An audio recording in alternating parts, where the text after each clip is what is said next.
cara terbaik untuk memulihkan sesuatu itu menghadapinya. Dan cara terbaik untuk memulihkan hubungan yang rusak dengan Tuhan adalah mengakui dosa itu dan meninggalkannya. Jangan mau kita dibisiki sama setan, kamu gak mungkin bisa. Bisa gak bisa itu nanti urusan Roh Kudus. Roh Kudus akan menolongmu. Dia memberimu kekuatan. Tapi kita harus niat, kita harus mau. Kita harus tulus, pengakuan dosa itu harus tulus, pertobatan harus tulus pula. Tuhan berkata, datanglah kepadaku barang siapa yang bisa. Tuhan berkata, datanglah kepadaku barang siapa yang letih lesu, beban berat, yang haus, yang lapar. Tuhan tidak berkata, datanglah ke aku kalau kamu sudah bisa. Datanglah ke aku kalau kamu sudah suci. Datanglah ke aku kalau kamu sudah mampu. Tuhan berkata, datanglah ke aku, come to me. Jikalau engkau rindu. Cukup kita rindu, pertobatan kan dimulai dengan rindu. Waktu kita nangis-nangis, bertobat, ngaku dosa kita. Itu kan kita belum sempurna. Tapi kalau kita datang ke Tuhan, kita disempurnakan.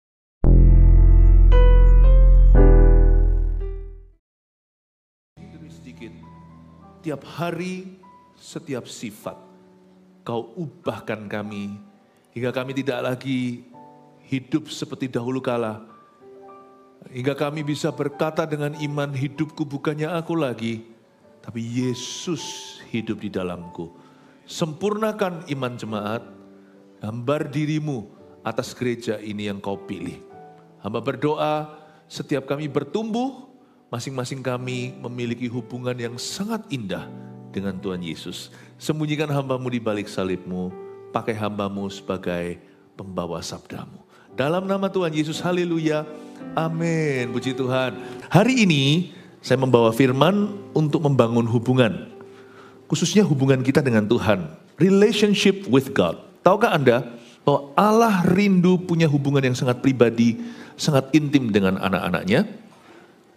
Dan sepanjang hari saya berkhotbah beda-beda, kalau Anda lihat di sini, ya. Yang kedua, memulihkan hubungan yang rusak lewat pengakuan dosa.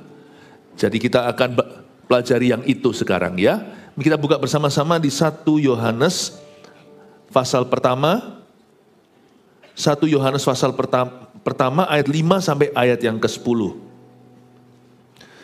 Oke, saya bacakan dulu. Allah adalah terang. Dan inilah berita yang telah kami dengar dari Dia dan yang kami sampaikan kepada kamu. Allah adalah terang dan di dalam Dia sama sekali tidak ada kegelapan. Jika kita katakan bahwa kita beroleh persekutuan dengan Dia, namun kita hidup di dalam kegelapan, kita berdusta dan kita tidak melakukan kebenaran. Tetapi jika kita hidup di dalam terang, sama seperti Dia ada di dalam terang, maka kita beroleh persekutuan seorang dengan yang lain. Dan darah Yesus anaknya itu menyucikan kita daripada segala dosa. Jika kita berkata bahwa kita tidak berdosa, maka kita menipu diri kita sendiri. Dan kebenaran tidak ada di dalam kita. Jika kita mengaku dosa kita, maka Ia adalah setia dan adil, sehingga Ia akan mengampuni segala dosa kita dan menyucikan kita dari segala kejahatan.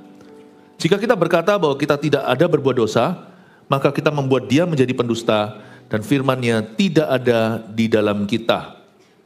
Kembali ke topik ibadah ini, kita akan mempelajari bagaimana hubungan itu bisa pulih, sekalipun hubungan itu sudah rusak sama sekali, masih bisa pulih lewat pengakuan dosa.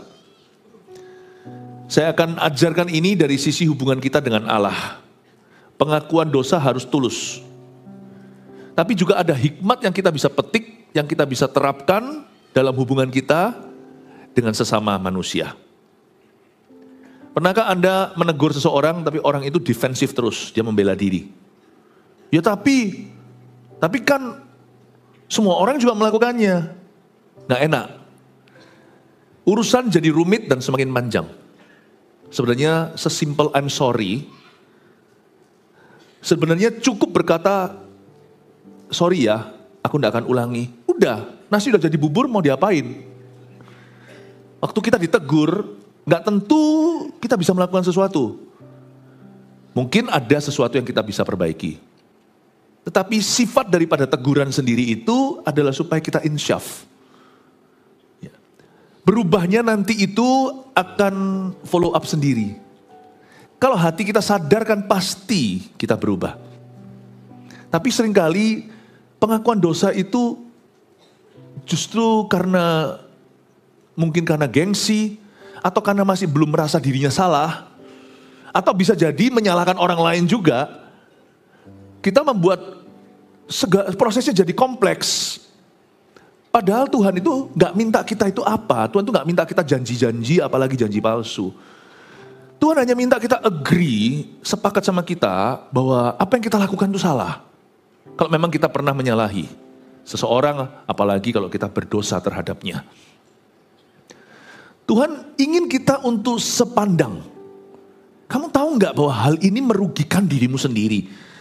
Kamu bilang, ini kan nggak ada orang lain yang dirugikan. Kan aku melakukannya sendiri. Misalnya anak-anak muda, ada yang berkata jatuh dalam dosa masturbasi. Kan aku tidak melecehkan siapa-siapa. Ini kan beda dengan dosa perzinahan, pemerkosaan. Aku kan sendirian. Dan hanya dalam pikiran. Manusia itu kan punya definisinya sendiri ya. Mencuri juga, korupsi juga, orang punya alasan loh. Loh, aku kepepet. Nanti kan aku kembalikan. Ya tapi kan itu uang kan sudah ada peruntukannya. Bukan untuk itu. Ya tapi kan nanti kan aku pasti balikin. Orang itu susah ya. Manusia itu susah. Sebenarnya kalau kita mau hancur hati aja, Tuhan itu bisa pulihkan. Dan Tuhan itu bisa memulihkan kita lebih cepat daripada yang kita kira. Yang memperlambat siapa? Kita sendiri. Proses Tuhan itu sebenarnya gak serumit yang kita kira. Kita bisa buat susah kalau kita mau membuatnya jadi susah. Kita bisa membuatnya lebih sulit. Tapi kita juga bisa membuatnya lebih mudah sekalipun konsekuensinya susah. Kalau Tuhan itu menegur kita, kasih lapang dada. Tahukah Anda tidak ada jalan pintas jalan lain selain pengakuan dosa. Pengakuan dosa itu bukan mantra, sesuatu yang dibaca apalagi yang dihafalin. Pengakuan dosa itu sesuatu yang keluar dari hati orang itu. Dan kalau kita mau terbuka, Roh Kudus akan bantu. Dan hubungan yang paling rusak pun dengan Tuhan, orang yang murtad jalan, tetap bisa pulih kalau orang itu mau mengakui kesalahannya. Hubungan kita dengan sesama kita juga sama bisa pulih. Di mana ada I'm sorry setulus-tulusnya. Saya akan ajarkan pada Anda satu firman yang bisa membantu kita saat kita jatuh. Saat kita kalah, saat kita gagal, saat kita salah. Firman itu bukan hanya melengkapi kita saat kita benar, saat kita berhasil, saat kita berjaya. Tapi ketika kita itu, we are in the wrong. Harus ada firman yang melengkapi kita. Firman itu bukan hanya mengurapi, dia juga bisa memulihkan kita. Mengurapi itu kan nilai tambah-tambahan, ditambahkan. Tapi saat kita kurang-kurangan, saat kita sudah seolah-olah hancur lebur, firman itu juga bisa memberi kita jalan untuk kita kembali ke jalan yang benar. Salah satu tugas penggembalaan itu bukan hanya menggembalakan domba saat dia di padang rumput hijau, tapi juga saat dia di lembah kekalahan namanya. Semoga firman ini membuat kita semuanya itu punya perlengkapan. Kalau sampai suatu hari, jangan sampai dalam nama Yesus irsan ya kan. Suatu hari kalau di sini ada yang jatuh, ada yang gagal, ada yang jatuh dalam dosa. Ingat ya firman ini, kembalilah. Saya akan tuntun Anda pelan-pelan, ayat per ayat, sekarang ayat 5. Dan inilah berita yang telah kami dengar dari Dia. Ini berita Injil saudara. Dan yang kami sampaikan kepada kamu, Injil itu percuma hanya didengar kalau tidak dilakukan. Atau Injil itu kalau mandek di kita, stagnan, lalu kita tidak beritakan, ya Anda seorang yang diselamatkan, egois banget, kita sendirian. Orang lain juga membutuhkan. Untung Rasul Yohanes, penulis surat Yohanes pertama ini, dia berkata, aku dengar dari Dia berita ini, lalu aku teruskan atau sampaikan kepada kamu. Itulah sebabnya kami terus giat bekerja. Karena berita tentang pengampunan dosa, Lukas 24, harus mencapai ujung dunia. Dulu waktu saya sekolah teologi ya, para profesor dan juga mahasiswa, semua lagi rundingan, diskusi. Waktu itu saya ada di Kanada. Kira-kira ujung bumi itu mana? Menurut mereka. Saya punya versi sendiri, menurut saya bisa menjelaskan lebih lengkap. Tapi singkatnya, menurut mereka itu Papua. Ya, mereka tidak tahu mereka tidak mikir, bukan karena saya ada orang Indonesia di kelas itu, tapi mereka mikir-mikir itu, mereka berkata, that's Papua, dia bilang. Ya, makanya itu kami terus rajin Beritakan Injil di mana-mana, tanam gereja. Kami tidak tabrak dan lari. Beritakan Injil KKR, lalu habis itu lenyap di udara. No, kami terus muridkan. Terus ada komunitas iman. Anak kecil terus kami bimbing, Eagle Kids-nya. Orang-orang muda, Army of God-nya. Kita terus bimbing mereka, kita kasih MSJ, My Spiritual Journey. Kita ada CG supaya mereka tidak putus ari-ari. Tugasnya itu gak semudah sekedar cuman pacaran. Gereja itu seperti pernikahan anak domba. Masing-masing gereja itu didirikan seperti membangun rumah tangga Tuhan di kota itu. Karena kami tidak mau Injil stagnan di Surabaya, di Jakarta, di kota-kota besar. Atau gak mau stagnan di Indonesia aja. Kalau menurut saya, ujung dunia bagi orang Indonesia bukan Papua.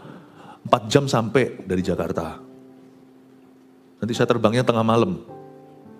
Sampai sana pagi-pagi pukul 6. Ya, bagi kami, ujung dunia itu Eropa. Makanya kita sampai Nederland. Kita gak boleh santai. Kita harus bawa Injil itu keluar. Tidak boleh berhenti di kita. Malu aku ngadep Tuhan Yesus kalau ujung-ujungnya cuman aku diselamatkan lalu aku bungkam. Gak malukah kita di hadapan Tuhan suatu hari? Saya gak mau matinya malu. Sungguhan waktu saya mati suatu hari, saya melek di sebelah sana. Saya mau ketemu Tuhan dalam glory. Jangan heran kenapa GMS ini bicara tentang jiwa-jiwa terus. Gampang jawabannya. Karena kita mengasihi Kristus. Dan gitu aja. Kalau ada yang gak mau mengasihi Tuhan, jangan aja-aja. Gereja ini mau cinta Tuhan. Kalau Anda mencintai Tuhan, Anda pasti akan mencintai jiwa-jiwa. Gak bisa enggak. Siapa cinta bapaknya, ya pasti cinta anaknya. Mana ada orang berkata sama saya, Pastor Philip, I love you but I hate your children, then you hate me. Kalau kita mencintai Tuhan, pasti kita cinta umat Tuhan. Pasti cinta gereja. Gak ada orang berkata, aku cinta Yesus tapi aku benci gereja, aku gak mau ke gereja. Bohong. If you love the Father, you love the children. Kalau Anda cinta Tuhannya, Anda akan cinta anaknya. Meskipun anaknya tidak sesempurna Tuhannya. Cintailah. Kasihlah sesamamu manusia seperti dirimu sendiri. Perintah yang sama. Itu seperti dari koin yang sama, sisi yang berbeda. Kasihlah Tuhan Allahmu dengan segenap hatimu. Dan gak mungkin kita bisa mencintai. Kalau kita mencintai umat Tuhan, pasti kita akan mencintai domba satu itu yang terhilang. Kita pasti cari domba yang tersesat itu. Karena mereka ciptaan Allah. Saya ingin Anda untuk melihat dulu bahwa hubunganmu dengan Tuhan itu pasti ada korelasi yang sangat erat dengan sesamamu. Gak bisa enggak? Tuhan gak bisa kita berkata, aku maunya sama Tuhan doang. Gak mau sama orang. Gak bisa. Orang yang punya masalah dengan orang biasanya punya masalah dengan Tuhan. Sungguhan. Gejala mengasihi Tuhan ada. Gejala gini. Apakah gejala dari orang yang mengasihi Tuhan? Gejalanya ini, simptomnya ini. Orang itu pasti mencintai orang. Mencintai manusia. Orang yang punya masalah sama sesamanya, biasanya there's something wrong dalam hubungannya dengan Tuhan. Ada orang yang posesif gitu sama orang lain, itu kelihatan dia gak aman. Ada orang itu yang selalu kesana sini, selalu merugikan orang lain, selalu berbuat sesuatu yang jahat. Coba lihat ya, hatinya gak benar di depan Tuhan. Hubungannya pasti gak beres sama Roh Kudus. Tapi orang itu kalau kena Tuhan, pasti ada perubahan. Dulu orang itu penjahat. Dulu orang itu koruptor. Dulu orang itu pezina. Coba lihat ya. Kalau hubungannya sama Tuhan dipulihkan ya. Nanti Anda mulai akan menyaksikan. Ada satu gejala di hidupnya, gejala baru. Hubungannya pulih dengan orang lain. Sakeus itu dulu memeras kanan kiri. Tapi waktu dia ketemu Yesus, Yesus numpang di rumahnya dan berkata, keselamatan telah tiba atas atap rumahmu. Sakeus itu jadi berkat bahkan terhadap orang-orang yang dahulu kala dia peras. Dia kembalikan 4 kali lipat.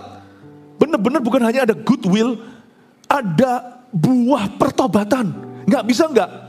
Orang kalau kena Yesus, pasti ada efeknya kena sesama. Itu apa kalau orang itu mirip sekali atau kembar siam itu apa? Pinang dibelah dua, apa itu ada? Apa namanya? Bagai pinang dibelah dua. Itulah Tuhan dan umat manusia. Meskipun mereka beda, Tuhan adalah Tuhan, orang adalah orang. Tapi kita di tengah-tengah itu seperti pinang dibelah dua. Gak bisa enggak?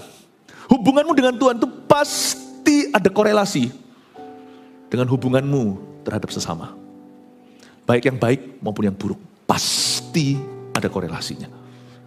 Ya, karena itu saya dorong Anda untuk kita tidak boleh hidup egois. Kita semua harus punya komitmen hidup di akhir zaman. Bahwa kita akan jadi berkat buat orang lain. Beritakan Injil sampai Tuhan datang. Semua kita punya tugas. Jangan hidup bagi dirimu sendiri. Ayo kita baca. Dan inilah berita yang telah kami dengar dari Dia dan yang kami sampaikan kepada kamu. Allah adalah terang. Dan di dalam Dia sama sekali tidak ada kegelapan. Yohanes menunjuk kepada satu pribadi yang sempurna. Dia berkata Allah itu adalah terang. Jadi itu adalah sifat dasar Allah. He is morally perfect. Dia sempurna secara moralitas, secara karakter. Tuhan kita sinless, Tuhan kita itu tanpa dosa. Baik Allah Bapa, Allah Putra, Yesus Kristus, dan Allah Roh Kudus, tidak ada sama sekali kegelapan dalam diri mereka. Niatan dosa, pikiran aja, keinginan aja, tidak ada. Jadi ini harus menjadi teologi pertama. Anda bisa belajar doktrin Alkitab, apapun juga harus dimulai dari ini. Not only God is alive, bukan hanya Allah itu hidup dan nyata. He is perfect, sempurna. Jadi berarti, kalau sampai ada something wrong, sesuatu yang salah dalam hubungan kita dengan Allah, ya, misalnya ada orang Kristen yang berkata, aku kecewa sama Tuhan, langsung kita tahu siapa yang salah. Dalam hubungan kita dengan Tuhan, kalau ada something wrong, itu selalu salah kita, bukan salahnya Tuhan. Selalu. Ya. Oh, tapi gak bisa ngomong begitu, kan Tuhan Maha Kuasa. Ya kan, sana salah paham. Mengira maha kuasanya Dia itu magic show. Apapun yang kau mau diberikan. Kan kita gak ngerti rencana Tuhan, gak tahu hikmat-hikmat Allah yang tak terselami itu. Paling tidak kan bisa, meskipun tidak terselami semua kan, paling tidak kita bisa ecek-ecek kaki, kita bisa rasa basah. Harusnya ada hikmat Allah dalam diri kita, bahwa kita tahu bahwa hidup ini sementara. Jangan kau harapkan semua serba sempurna. Karena manusia itu jatuh dalam dosa, demikian pula seluruh bumi. Suatu hari Tuhan akan restore order itu. Tuhan akan memulihkan Taman Eden yang semula. Suatu hari di sorga, sempurna itu kembali secara sempurna. Jadi jangan kita itu lupa bahwa kita tidak selama-lamanya hidup di dunia. Dunia ini penuh dengan pencobaan, penuh dengan ujian. Tabahlah, setialah. Tapi kalau ada sesuatu antara kita dengan Tuhan, seperti Yunus itu yang muring-muring dan ngamuk, marah-marah, nuding-nuding Tuhan dan tuduh-tuduh yang bukan-bukan, engkau begini begitulah, aku tahu engkau itu adalah Allah yang penuh dengan belas kasihan, full of mercy dan kemurahan hati. Ya kan, Niniwe itu begitu jahat ini. Mereka ini sebangsa ini begitu kejam terhadap umatmu sendiri. Kenapa kau ampuni? Lakukan yang kau ancamkan. Tumpas mereka setelah 40 hari. Aku tahu engkau pasti ampuni. Ngamuk-ngamuk gak terima. Tapi sebelumnya disuruh ke Niniwe juga kagak. Gak mau dia. Pergi naik kapal. Kapal ke arah yang berlawanan. Kalau Anda lihat Yunus itu ya. Yang nakal siapa? Tuhan atau hambanya? Hambanya. Kalau ada hamba Tuhan jatuh. Ya orang yang belum kenal Tuhan tidak tahu, sama-sama pukul rata Tuhannya sekalian. Orang Kristen gitu, Kristen memang begitu.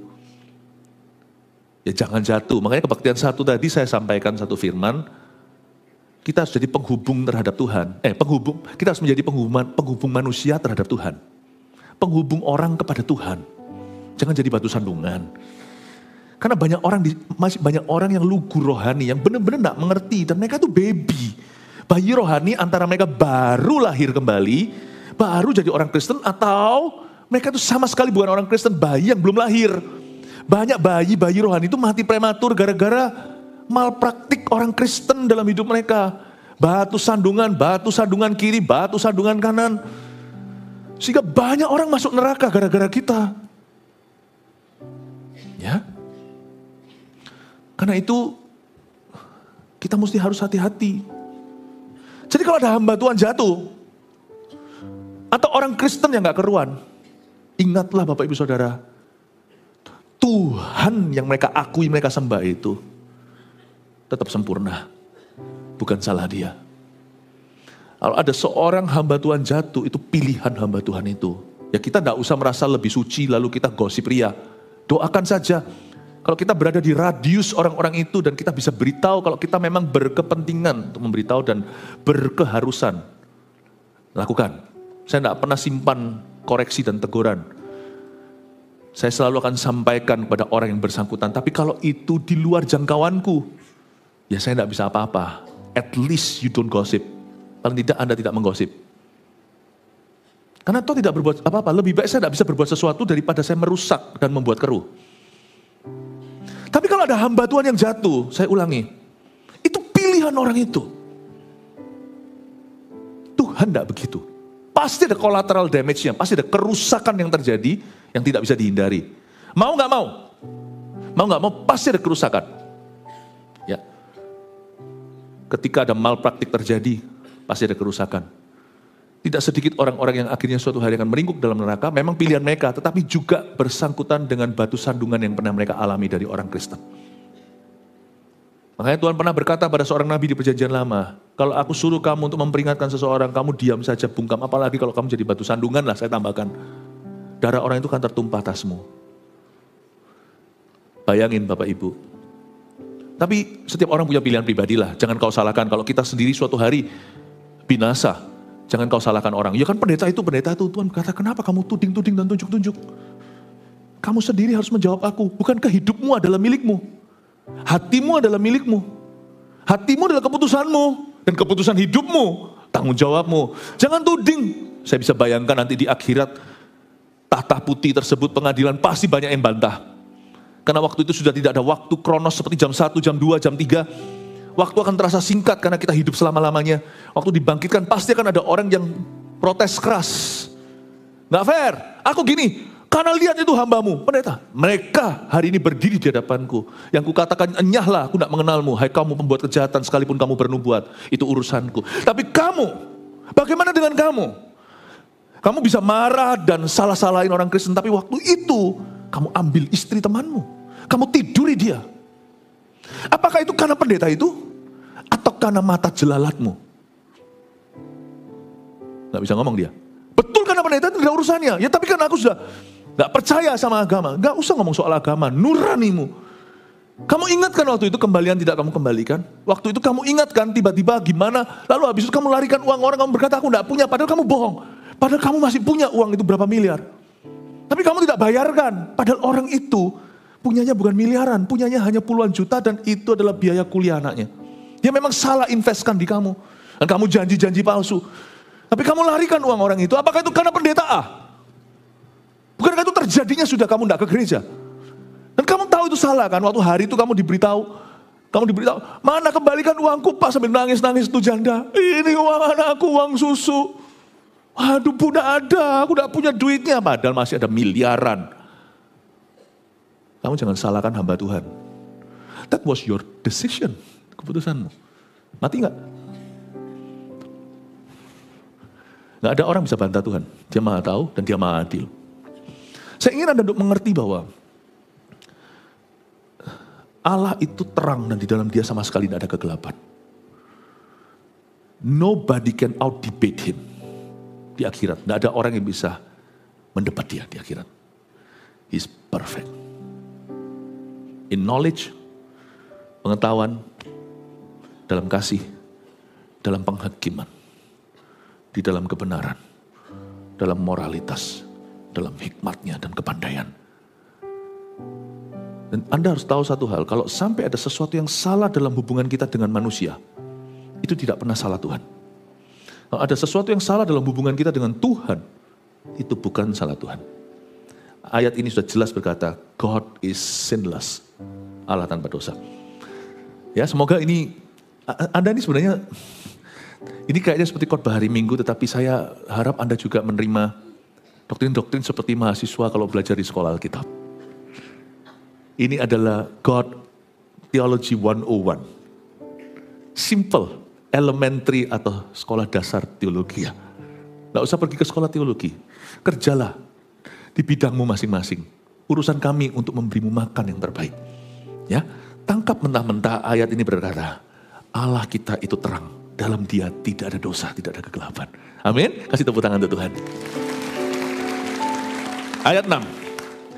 Jika kita katakan bahwa kita beroleh persekutuan dengan Dia, namun kita hidup di dalam kegelapan, kita berdusta dan kita tidak melakukan kebenaran. Saya bahas ya ayat 6 ya. Ternyata ada pula orang-orang yang ngaku-ngaku bahwa dia itu boleh persekutuan dengan Dia. Artinya mereka boleh ngaku apa aja. At least minimalis, mereka mengaku dirinya Kristen. Aku anak Tuhan. Tapi harus diuji itu pengakuan itu. Karena Tuhan tahu siapa miliknya. Dan demikian berarti ayat itu pinang dibelah dua. Tuhan juga tahu siapa yang pura-pura. Kristen KTP itu banyak. Jika kita katakan, pakai kata jika itu berarti diuji dulu. Ini Rasul Yohanes loh. Ini Rasul Yohanes udah umur 890 waktu tulis surat ini. Dia bilang, tolong diuji ya, yang Kristen sejati mana yang bukan. Jangan hakimi orang lain dulu. Jangan cari balok di mata sesamamu. Selumbar di mata sendiri keluarkan. Jika kita katakan bahwa kita beroleh persekutuan dengan Dia, bahkan kita boleh ngaku-ngaku kita adalah hamba Tuhan. Pelayan Tuhan lah, whatever. Namun kalau kita masih hidup di dalam kegelapan, Dia tidak bilang soal pengakuan, Dia bilang tentang kehidupan. The true test, ujian sesungguhnya itu in your life. Di dalam hidupmu, bahkan bukan in your ministry. Bahwa kita beroleh persekutuan dengan Dia, namun kita hidup dalam kegelapan, dalam bahasa Inggrisnya, and yet we walk in darkness. Bukan hidup, tapi jalan dalam gelap. Kita berdusta, kita bohong, dan kita tidak melakukan kebenaran. Ini jangan disalahartikan.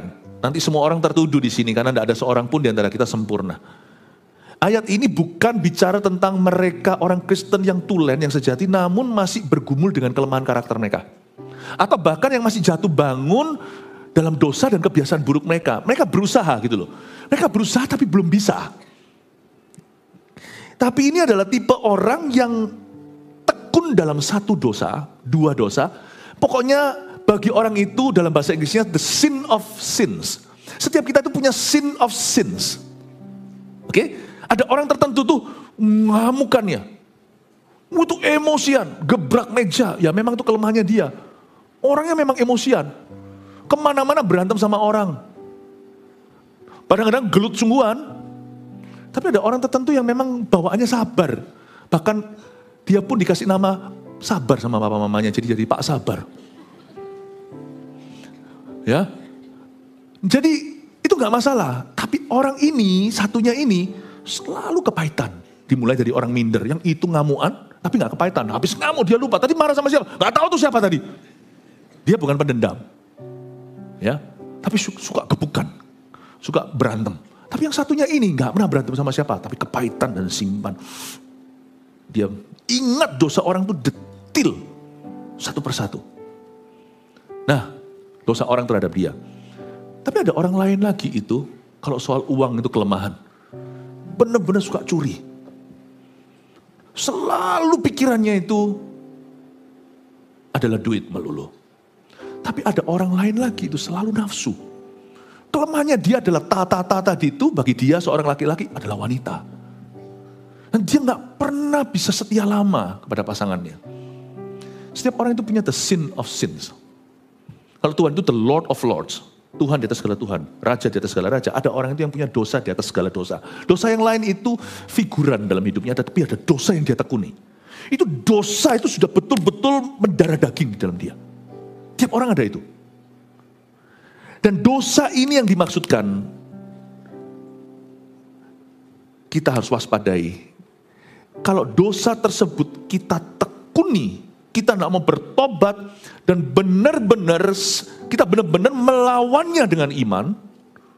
Kalau perlu kita minta bala bantuan tolong dari saudara seiman. Dosa yang kita tekuni. Ini yang disebut sebagai hidup dalam kegelapan dan membuat kita akhirnya berdusta status Kristennya. Dosa yang paling buruk itu apa? Bukan jenis dosanya, jenis dosa itu beda-beda. Tak pikir-pikir lagi, harusnya dosa Adam dan Hawa itu bukan yang terburuk ya kan? Dia itu apa sih? Dia ngambil buah dari pohon yang dilarang Tuhan.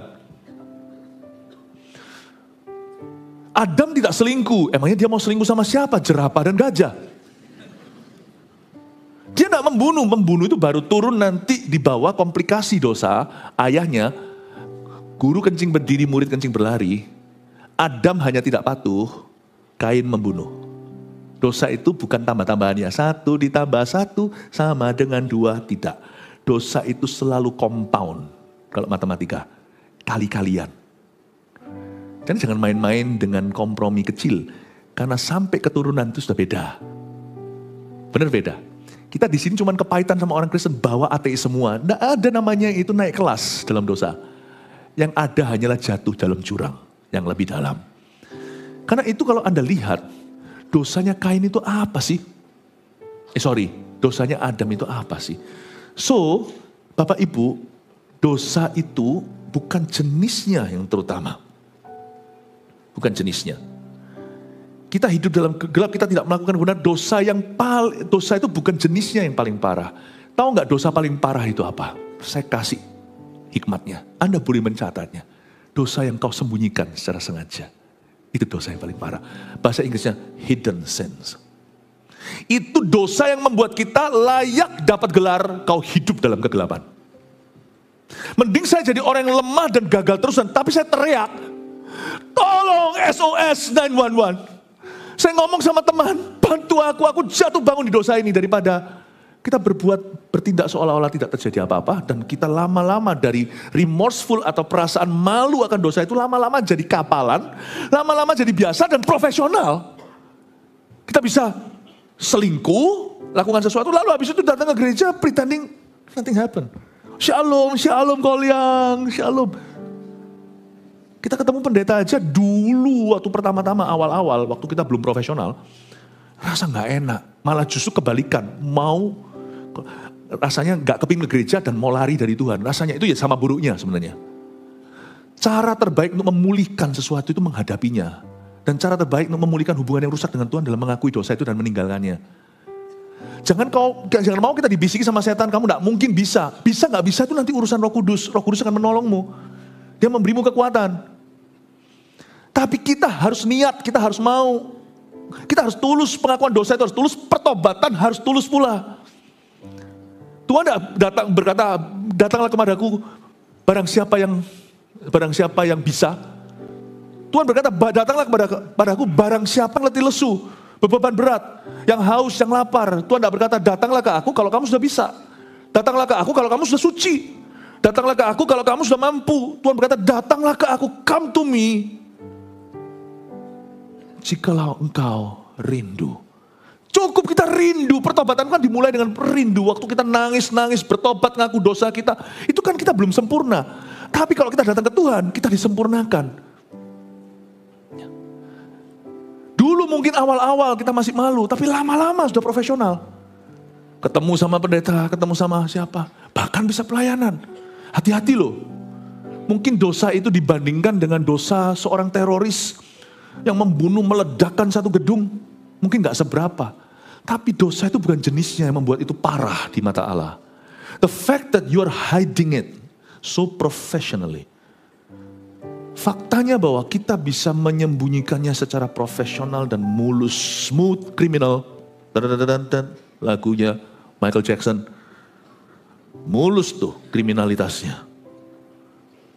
Itu sendiri sudah kita mendapat satu gelar. Orang yang hidup dalam kegelapan di mata Tuhan. Dia bukan lagi pendosa. Pendosa itu dicintai Tuhan dan dipanggil oleh tabib itu untuk disembuhkan. Bukankah Tuhan datang untuk memanggil orang pendosa untuk bertobat? Tapi Tuhan sudah memandang dia bukan sebagai pendosa lagi. Nah itu bahaya. Pendusta. Nah itu sudah tidak ada cure-nya. Itu sudah ada cure-nya. Itu sudah tidak ada antibiotiknya. Karena semua antibiotik masuk, semua udah kebal. Itu tubuh sudah bangun resistensi terhadap antibiotik. Tahukah Anda kalau Anda minum antibiotik yang sama terus-terus seumur hidup, jangankan seumur hidup, setahun minum itu terus, lama-lama resistensi kan. Lain kali kalau sakit yang sama Anda minum antibiotik yang sama, gak mempan. Sudah gak mempan semua firman. Sudah di titik pendusta itu pendeta pun gak mempan. Apalagi kalau pendustanya itu pendeta, lebih gak mempan lagi. Tahu gak pasien yang paling buruk itu apa? Siapa? Dokter. Dokter adalah pasien yang terburuk. Makanya saya doa dokter jangan sakit. Coba bayangin kalau dokter di bidang sama sakit, lalu habis itu pergi ke dokter lain, ngomong apapun bisa dibantah. Dia tahu semuanya. Dia tahu semuanya. Jadi kadang-kadang tahu nggak pasien terburuk secara rohani dalam dunia dosa, ministry sekali. Kalau dalam dunia ilmu kesehatan, pasien terburuk adalah dokter. Ini saya ngomongin gini bukan saya loh ya. Seorang rekan dokter beritahu sama saya, Pak Pendeta tahu nggak pasien terburuk itu siapa? Siapa? Saya bilang, saya kira masa saya enggak loh ya. Saya ini sangat kooperatif kan dia dok. Saya kalau datang ke dokter, saya nggak sok pendeta, saya jadi pasiennya. Saya begini-gini apa yang saya lakukan? Oh harus begini. Saya menghargai profesinya. Apalagi kalau anak Tuhan, saya hargai top-topnya. Saya menghargai kalau dia dapat gelar itu karena dia study hard, karena dia sungguh-sungguh belajar, karena dia dapat panggilan dari Tuhan. Karena dia dapat panggilan dari Tuhan lewat ilmu pengetahuan, karena Tuhan dia punya passion di situ, gairah di situ, dan bahkan cerita hidupnya sampai dia dapat beasiswa segala. Mamanya berdoa, harapkan, percaya salah satu anakku dokter. Saya hargai top-topnya. Ya, setiap profesi saya hargai. Lalu saya datang, saya enggak. Waktu dia ngomong gitu saya kira, masa saya? Enggak kan ya dok? Bukan pastor. Bukan, Pastor Philip pasien yang baik. Tapi jangan didoakan supaya jadi pasien terus ya dok. Saya bilang supaya enggak ketemu lebih baik lagi, kita ketemu di gereja aja. Saya pasiennya di tempat prakteknya, tapi di gereja dia pasien saya. Dalam kehidupan kan enggak soal kesehatan aja, hidup, pernikahan, parenting semua kan. Terus dia ngomong sama saya, pasien yang terburuk itu adalah kami sendiri para dokter. Oh ya sudah, dok saya tidak bantah. Pasien terburuk kalau soal dosa, ya pendeta. Makanya kalau Anda dan saya masuk dalam pelayanan lebih jeru, lebih dalam lagi, jaga hatimu seperti anak kecil. Tulus seperti merpati. Jaga terus. Tahukah ketika jemaat atau pemimpin ketika mencapai titik pendusta sudah tidak ada obatnya? Sudah mahir menyembunyikan. The worst type of sin, dosa yang paling buruk itu bukan jenisnya. Tapi komitmen orang itu untuk menyembunyikannya. Dan terus melakukannya. Nanti kebaktian berikutnya saya baru jelaskan hubungan orang Kristen dengan dosa. Saya baru panjang lebar ceritakan apa aja gejalanya orang yang masih hidup di dalam dosa. Nanti saya jabarkan di ibadah setelah ini. Ya, yang pasti kita belajar dulu hari ini di kebaktian ini bahwa kita jangan hidup dalam kegelapan. Jangan hidup dalam dosa dan jangan tekuni dosa itu. Cepat tinggalkan, mau bunuh ular kobra itu yang paling tepat adalah waktu dia masih dalam bentuk embrio atau telur. Jangan sampai dia menjadi kobra yang sudah berdiri begini baru kau lawan. Bapak ibu saudara jangan kompromi hari-hari ini. Karena hari-hari ini adalah hari-hari yang jahat. Hari-hari ini di dunia ini misalnya flu aja bisa buat mati. Kita pernah mengalami pandemi kan? Nggak pernah terdengar sebelumnya misalnya. Zaman sekarang ini just a little sin can make you fall hard. Just a little sin, dosa kecil saja bisa membuat setan merampas keturunanmu. Dan saya tidak selalu berkata tentang perzinahan only. Dosa itu aneka ragam. Tapi hari ini kita diajari, do not live in darkness. Jangan hidup, jangan walk, jangan berjalan di dalam kegelapan. Saya harus ngomongin dari mimbar, karena ini luas. Untuk mengingatkan kita semua, termasuk saya, termasuk kita semua yang melayani. Gereja ini komitmen kepada purity. We are committed to purity. Kita tidak mau jadi gereja yang cuma besar fisiknya, tapi kita mau jadi gereja yang besar kerohaniannya. Amin Bapak Ibu, let's commit. Mari kita komitmen pada kemurnian, pada kesucian hidup, pada kekudusan firman. Kasih tepuk tangan untuk Tuhan. Itu juga mungkin beberapa orang bertanya, mengapa kita tidak ini, kenapa kok kita juga sangat selektif hati-hati dalam memilih siapa yang melayani di atas. Itu pun kita tidak maha tahu loh. Tapi kita hati-hati, karena kita mau membangun sesuatu yang real. Gereja bukan tempat entertainment, meskipun ada entertainment value-nya di dalamnya. Ya, meskipun ada, tapi bukan itu. Kita harus hati-hati apa yang kita bangun secara nyata. Kita mau membangun kehidupan Anda, tidak sampai Anda saja, sampai keturunanmu. Kita lanjutkan ayat yang ke-7. Tetapi jika kita hidup di dalam terang, sama seperti Dia ada di dalam terang, maka kita beroleh persekutuan seorang dengan yang lain. Dan darah Yesus anaknya itu menyucikan kita daripada segala dosa. Ayat 7 Bapak Ibu, kalau kita hidup dalam terang, sama seperti dia ada dalam terang, kita tidak ada satu orang pun di sini yang sudah sempurna. Hidup dalam terang itu kita kadang-kadang masih melalui fase jatuh bangun dari kesalahan, bahkan jatuh bangun dari dosa. Tapi ada dalam bahasa Inggrisnya namanya sanctification. Nggak usah ditulis, agak susah nulisnya kalau yang nggak tahu Inggris. Artinya itu pemurnian lebih tepatnya. Suci kudus itu sudah dibeli dengan darah Kristus. Waktu kita percaya Yesus itu kita nggak setengah kudus loh ya. Hari ketika si penyamun yang ada di samping Yesus itu langsung dikuduskan, dia bisa masuk Firdaus. Tapi dalam hidup ini tidak bisa dipungkiri, kita akan terus dimurnikan. Dari dulunya mungkin masih jerami, masih kayu biasa, masih terbuat dari tanah liat, lama-lama menjadi emas murni. Seperti lagu itu, ku mau sepertimu Yesus, bagaikan bejana siap dibentuk. Aku mau jadi emas murni, bejana emasmu. Kata sanctification itu terjadi, makanya itu waktu kita terima Tuhan dan bertobat, kita langsung kudus. Bapa tidak melihat kita lagi, tapi seolah Bapa itu melihat Yesus di dalam diri kita. Makanya kita bisa diterima sama surga. Yesus itu ganti tempat sama kita, di Kalvari itu tempat kita. Dia lemah supaya kita jadi kuat, dia miskin supaya kita menjadi kaya. Yang saya maksudkan di sini bukan secara materi, tapi kita menjadi kaya sorgawi. Yesus itu tukar tempat sama kita. Jadi sekarang Bapa itu lihat Yesus di dalam kita. Jadi kita bukan setengah kudus, tapi hidup dalam terang itu ada story, ada ceritanya. Kita akan semakin dimurnikan. Makanya yang disebut progresif itu bukan Tuhannya. Kalau ada pengajaran yang mengajarkan bahwa Injil, Yesus, Injil, the gospel itu progresif, itu salah. Yesus itu sudah final. Bahkan sebelum dunia dijadikan, dia sudah anak Allah. Pada mulanya adalah firman, Yohanes pasal 1. Sama author penulisnya dengan surat Yohanes ini, yaitu Rasul Yohanes tersebut. Murid yang paling dikasih Yesus. Pada mulanya adalah firman itu bersama dengan Allah. Firman itu adalah Allah final, titik, bukan koma. Bukan titik koma malah juga. Tuhan sudah final. Loh kok Tuhan berkembang? Tuhan tidak develop lagi. He's perfect. Yang perlu progresif itu kita. Injil tidak progresif. Mari finalisasi. Yesus mati di kayu salib itu dia berkata apa? It is finished. It is done. Well done. Pengorbanan Tuhan Yesus di kayu salib itu tidak medium well atau medium rare. Well done. Bukan sanvenso. Ya. Well done. Yang perlu progresif itu our life. Philip Mantova ini 10 tahun lalu itu masih agak sedikit, misalnya ya contohnya, agak sedikit orangnya itu sensitif. Contoh ini ya, enggak loh ya, saya enggak gitu ya. Dikit-dikit gitu gimana senggol bacok gitu ya. Tapi sekarang jadi lebih sabar contohnya. Nah yang itu betul. Semoga. Dulu kan yang nulis surat ini kan anak halilintar. Dia sama kokonya Yakobus itu kan mau turunkan api dari sorga hanya karena Yesus tidak dikasih visa masuk Samaria. Tapi coba lihat sekarang dia menjadi rasul kasih.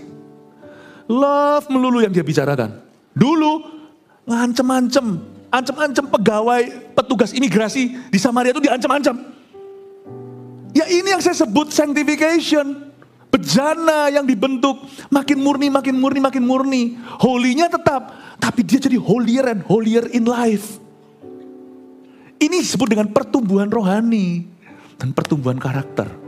Itu yang disebut kamu hidup jika kita hidup dalam terang. Kalau kita hidup dalam terang, orang lain akan jadi benefactornya, akan merasakannya. Itu akan benefit atau menguntungkan orang-orang sekeliling kita, khususnya di rumah kita. Tapi jika kita hidup dalam terang, sekali lagi kita lihat sama seperti dia ada dalam terang, maka, are you ready? Kita beroleh persekutuan seorang dengan yang lain. Karena kamu semakin seperti Kristus, persekutuanmu dengan orang lain semakin diberkati. Kalau dulu isinya banyak marah-marahnya. Dahulu kala kamu bukan jadi berkat bagi orang lain, tapi jadi salib hidup mereka. Sekarang mereka disalibkan oleh orang-orang dunia, tapi kamu jadi berkat bagi orang-orang itu. Pertanyaannya sekarang, apakah kita jadi berkat bagi orang lain atau salibnya mereka? Aku jadi berkat loh Pastor Philip. Di rumahku itu aku salib yang ditanggung oleh seluruh keluargaku. Oh haleluya, bangga ya Anda ya. Bangga banget. Gak usah papanya yang nyalibkan. Istri dan anak-anaknya gak perlu. Orang dunia sekeliling mereka itu pasti cepat lambat salibkan mereka. Mereka gak butuh lebih banyak salib lagi dalam hidup mereka. Mereka butuh banyak solusi. Gara-gara aku, banyak orang Kristen jadi semakin mulia. Benar, ya mereka harus ngampuni aku. Mereka harus, lebih baik jadi pengajar umat aja. Latihan mereka dari dunia. Dunia akan menyalibkan mereka. Saudara seiman jangan saling menyalibkan, saling menajamkan. Saling menajamkan bukan saling menyalibkan. Are you okay? Jangan takut, gini aja tidak membuat kamu harusnya give up. Ayo saya dorong kamu untuk maju dalam Tuhan. Jangan quit pelayanan. Oh ya, itu, Anda tidak menyalibkan orang itu. Anda mempertajam dia. Besi menajamkan besi, manusia menajamkan manusia. Semoga saya tidak pernah jadi salib bagi Anda. Ya, semoga. Anda punya barber, saya datang, potong rambut saya lari, nggak bayar. Pendeta kok kayak begitu. Ya kan? Aku ampuni dia, memang dia bertumbuh. Tapi saya berdosa. Jangan, jadilah berkat buat orang lain. Apa yang bisa saya doakan untuk usaha Anda? Wih, kok ada orang peduli ya? Aku lagi bangkrut, semua orang meninggalkanku. Teman-teman yang dulu kukira sahabat, semua lenyap waktu aku tidak punya apa-apa. Thank you ya Ko. Kamu tetap berdiri di sisi kami dan percaya dan mendoakan untuk kebangkitan kami. Jadilah kayak gitu. Itu persekutuan dengan sesama. Akibat kamu hidup dalam terang, kita beroleh persekutuan seorang dengan yang lain. Dan darah Yesus anaknya itu menyucikan kita daripada segala dosa. Upaya kita bisa menjadi berkat dalam persekutuan kita dengan manusia. Karena ada korelasi hubungan yang erat antara hubungan kita dengan Tuhan dan hubungan kita dengan manusia. Dosa tidak boleh mendominasi hidupmu dan hatimu dan pikiranmu. Dosa tidak boleh. Darah anaknya harus menyucikan kita daripada segala dosa. Tidak boleh dosa. Karena kalau kita berdosa dalam hati kita, pasti cepat lambat, lebih cepat dari lambat, kita akan mendosai sesama kita. Kalau orang itu berdosa terhadap Tuhan, dia cepat lambat, dia akan berdosa terhadap sesamanya. Pasti 100%. Karena membuat kita tidak berdosa terhadap sesama kita. Gigi tidak ganti gigi, mata tidak ganti mata. Saya tidak membalas sekalipun saya mampu, sekalipun saya sanggup, mungkin saya lebih kuat. Kalau saya tidak balas, itu kan karena Yesus. Karena Yesus berkata, sebagaimana aku mengampunimu, ampunilah orang lain. Doa Bapa kami kan juga berkata begitu. Ampunilah dosa kami seperti kami mengampuni yang berdosa kepada kami. Lalu ditambahi lagi di kitab Injil. Sebab barang siapa mengampuni sesamanya, Tuhan mengampuni dosanya. Kalau saya tidak membalas misalnya, saya orang kuat, lalu saya bisa berbuat jahat. Saya tidak lakukan itu karena takut akan Tuhan. Hubungan saya dengan Tuhan itu pasti mewarnai hubungan saya dengan manusia. Dan kalau saya terhubung pada setan, itu pasti juga akan mewarnai semuanya. Itulah sebabnya orang yang sudah gak benar, meskipun dia masih bisa menampilkan faset luar, tampak luarnya jadi berkat. Jangan percaya, misalnya, kalau Anda dalam satu tim, misalnya dalam dunia kerja, ada orang yang meninggalkan pasangannya. Nah, hidupnya gak karuan, hati-hati ya. Tolong ya, Anda mulai cek semua uang yang ada di tangan orang itu. Kalau dia bisa cheat on his wife, dia bisa khianati istrinya, dia bisa dengan mudah khianati bosnya. Itu aja, kita harus smart. Makanya tuh orang kalau sekalipun bisa pelayanan, tapi kalau hidupnya gak karuan, yang ini gak bisa dilihat oleh jemaat kan. Kita juga tidak akan berani memberi kesempatan. Gak bisa. Karena kalau hubungannya gak beres sama Tuhan, sekalipun masih bisa memberikan tampak luarnya seolah-olah ada talenta. Be careful. Karena orang itu tidak akan mengeluarkan zat berkat. Ujungnya nanti toksik yang akan keluar dari hidupnya. Makanya itu tadi pagi saya jelaskan. Saya nggak berani keluar dari rumah saya sebelum saya keluar dari ruang saat teduh saya. Because I cannot give you what I don't receive from him. Saya tidak bisa memberikan kepadamu apa yang saya tidak terima dari dia. Karena hubunganku denganmu, dengan Anda, contoh nih, itu sangat erat terhubung dengan hubunganku dengan Tuhan.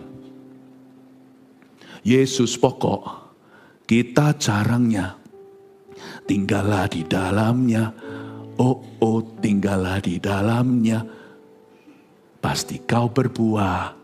Di luar aku kamu tidak bisa berbuat apa-apa.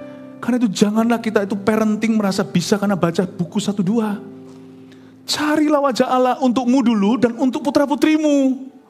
Masuklah sebagai imam, bawa mereka di baju zirahmu. Berkata, Tuhan, aku berdoa untuk si Noni yang ada di rumahku. Untuk si Abang, untuk si Cece. Doa, mamanya masuk dulu, papanya masuk hadirat Allah dulu. Masuk dulu. Karena hubungan kita dengan Tuhan itu nanti yang memberi makan mereka.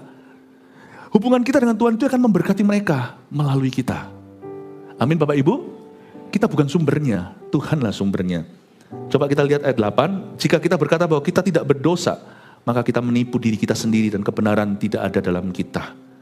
Jika kita mengaku dosa kita, maka Ia adalah setia dan adil, sehingga Ia akan mengampuni segala dosa kita dan menyucikan kita dari segala kejahatan. Ayat 8 saya jelaskan dulu. Kalau kita bilang kita nggak dosa, kita bohong dan kebenaran nggak ada dalam diri kita. Sebenarnya ayat 8 ini kurang realistis, sekilas. Mana ada sih orang sekarang itu yang berani ngaku aku nggak pernah dosa? Kenapa Yohanes tulis sesuatu yang nggak realistis? Jika kita berkata bahwa kita tidak berdosa, ayo coba ya, saya tanya di sini, saya tes ini. Siapa di sini yang tidak pernah berbuat dosa? Angkat tangan. Saya enggak ada yang berani kan? Enggak ada yang berani angkat tangan. Sebab kalau ada yang angkat tangan, dia malu sendiri. Semua orang kan lihat dia, pandang dia. Hah? Saya tanya sekarang, siapa di sini seumur hidupnya pernah berdosa? Angkat tangan. Lah ayolah, jangan gitulah. Yang dua-dua angkat tangan itu bukan pendosa, bukan yang enggak dua-dua angkat tangan itu berarti pelupa. Saya tanya lagi, siapa yang enggak pernah berbuat dosa angkat tangan? Enggak ada, udah. Siapa yang pernah minimal sekali berbuat dosa dalam, saya enggak bilang dosa kecil, dosa besar, pokoknya dosa adalah dosa. Siapa yang pernah dosa angkat tangan? Oh, semua lo, kalian juga pernah? Sama ini saya kira enggak loh. Pernah, bukan sedang. Kita tidak sedang, tapi pernah dahulu. Oke. Jadi ayat ini buang aja. Enggak, Yohanes itu smart.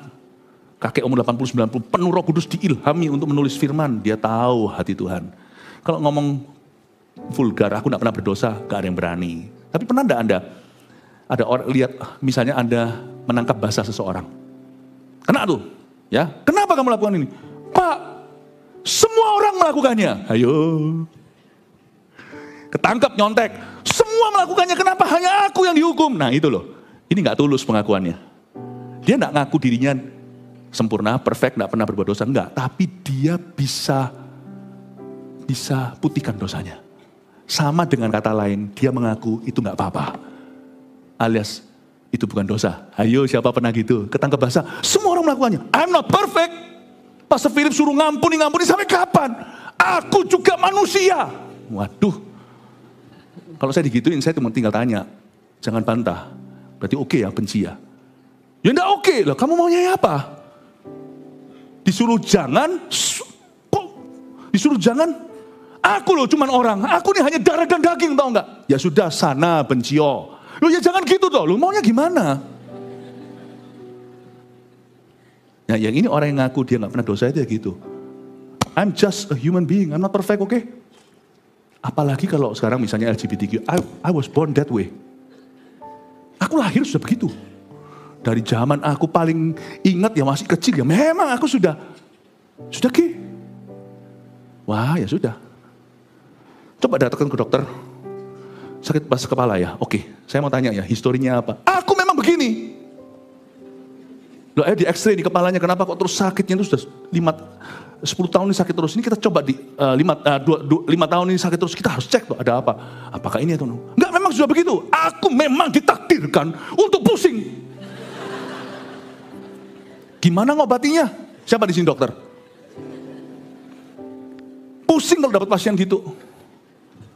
Jika kita berkata kita tidak pernah berdosa, kita menipu diri, kebenaran gak ada di dalam kita. Orang gini gak bisa pulih, bukan karena Tuhan tidak bisa pulihkan. Karena dia tidak mengakui kebutuhannya untuk dipulihkan.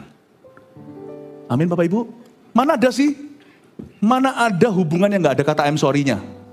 Ada, satu hubungan, tapi satu arah. Tuhan gak pernah butuh berkata I'm sorry. Selain itu, sisanya semua manusia pasti terhadap Tuhan dan terhadap sesama, kita perlu kata sorry ya.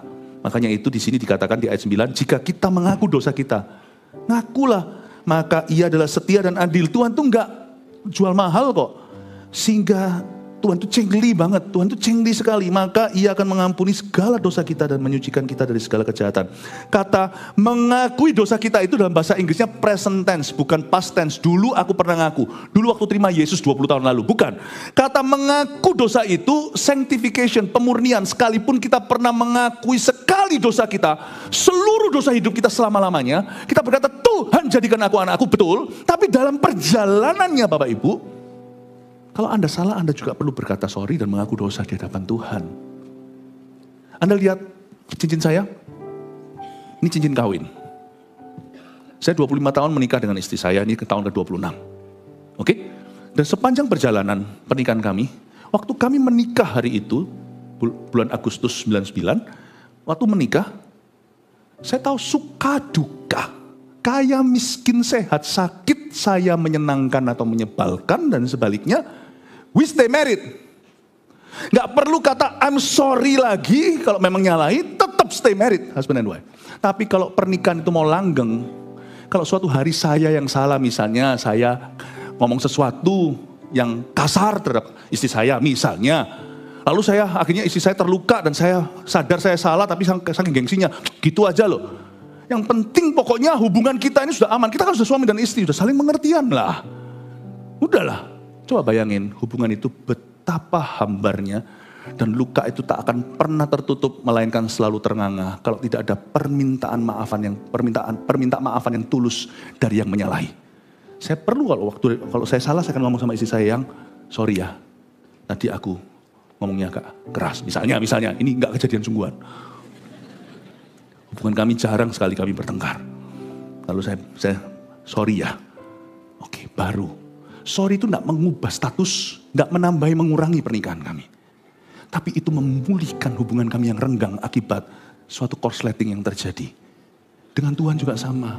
Kalau Anda berbuat sesuatu yang salah, atau nyalai orang lain, ingatlah apa yang kau salahi orang lain itu, kau salahi Tuhanmu. Kita perlu datang ke Tuhan dan berkata, I'm sorry.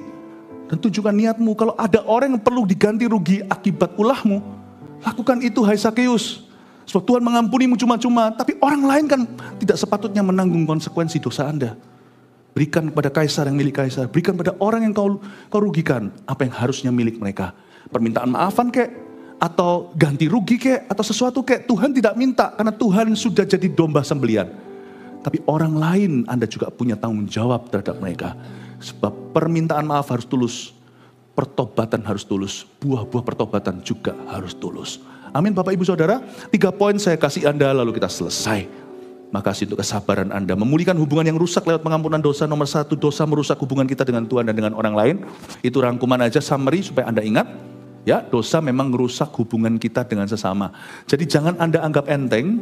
Kalau kita hari ini salah di depan Tuhan gak apa-apa, asal istri gak tahu, atau asal suami gak tahu, asal anak gak tahu. Cannot. Anda itu manusia roh. Manusia roh itu tahu apa? Manusia roh itu kayak air. Dosa itu menggoncang. Ini kan bisa di vacuum toh. Ya, ini kan karpet ya. Ya. Ini kan dosa itu menggoncang. Anda setiap kali ada dosa itu goncang. Jangan berkata asal mereka gak tahu. Pasti keciprat anak-anaknya. Lewat sifatmu, amarahnya, wajah papa berubah, sifatnya berbeda. Pasti ada sesuatu. Tidak bisa Anda simpan. Coba beli ikan di pasar, buat busuk. Simpan setahun di luar kulkas aja busuk. Kasih parfum setelah itu. Tutup pakai baju. Keluar tuh bau. You cannot hide your sin because your sin will show itself. Itulah sifatnya dosa. Sifat dosa itu sifat setan. Setan itu selalu narsis. Dia itu selalu ingin tampil. Pasti dia demonstrasi. Pasti. Basah semua sekarang tangan saya. Di mana ada dosa nanti basah seluruh hidupnya. Tiba-tiba, tidak tahu kenapa, keluarga tidak harmonis, berhenti penyertaan Allah, tandus tempat kerjanya. Pasti ada sesuatu. You cannot hide it. 2. Ada korelasi erat antara hubungan kita dengan Tuhan dan dengan sesama kita. Itu sudah tahu, dicatat aja. 3, Pengakuan dosa yang tulus tanpa pembenaran diri adalah jalan menuju pulih. Kalau salah, nggak usah pembenaran. Termasuk praktekkan ini terhadap orang. Misalnya kalau Anda tahu ada suatu kesalahan, nggak usah begini. Aku sorry ya, tapi, no tapi. Orang salah kok bisa benar diri. Malah ada orang itu sudah salah bisa salahin orang lain. Tapi kamu ya kayak gitu loh. Udah salah masih bisa menuding orang lain. Itu memang kita ini, semua kita itu benar-benar punya bakat alam jadi pengacara atas diri sendiri. When you are wrong in the wrong, forget other people's wrong. Itu nanti urusan Tuhan di lain hari. Kalau Anda dan saya ada porsi salah terhadap sesama ini, gak ngomong sama Tuhan saja. Kalau Anda minta maaf, kalau kita minta maaf, jangan pakai tapi. Sorry tapi. Entah excuse alasan seputarnya atau Anda bahkan bisa nyalakan. Tapi kamu ya jangan kasar dong. Jangan lakukan itu. Karena itu akan membuat hubunganmu semakin komplikasi. Kalau jalan pulih itu cuma satu. Pengakuan dosa, ini salahku. Own your mistake. Miliki perasaan bersalahmu. Miliki itu, bukan menikmatinya. Miliki kesalahanmu. Miliki, taruh labelmu. Ini aku, yes ini aku. Sorry ya, aku tidak ulangi. Sorry aku merugikan kamu. Titik, bukan koma. Jangan gini juga ya, ini pengakuan dosa tapi spiritnya salah. Sorry. Ya udah memang aku gitu. Maaf ya. Sorry, udah. Apa-apaan sih? If you're sorry, if you say sorry, then you should be sorry. Paham maksud saya bahasa Inggrisnya? Kalau Anda berkata maaf ya, maaf itu harus dalam spiritmu. Sorry. Bukan sorry, memang aku gitu. Mau apa lo? Orang salah itu tidak nantang. Orang salah itu tidak menunjuk orang lain. Orang salah itu tidak menyalahkan. Kalau kita bisa begitu, banyak pernikahan tidak akan jadi cerai. Banyak anak tidak akan jadi liar. Mereka tidak akan jadi orang memberontak, cari perhatian di masyarakat dan melakukan sesuatu yang merugikan dirinya sendiri. Kalau kita bisa rendah hati. Semoga ini akan menjadi bekal buat kita di mana kadang-kadang kalau kita berada di titik bawah. Tuhan memberkati. God bless you. Mari kita semua bangkit berdiri.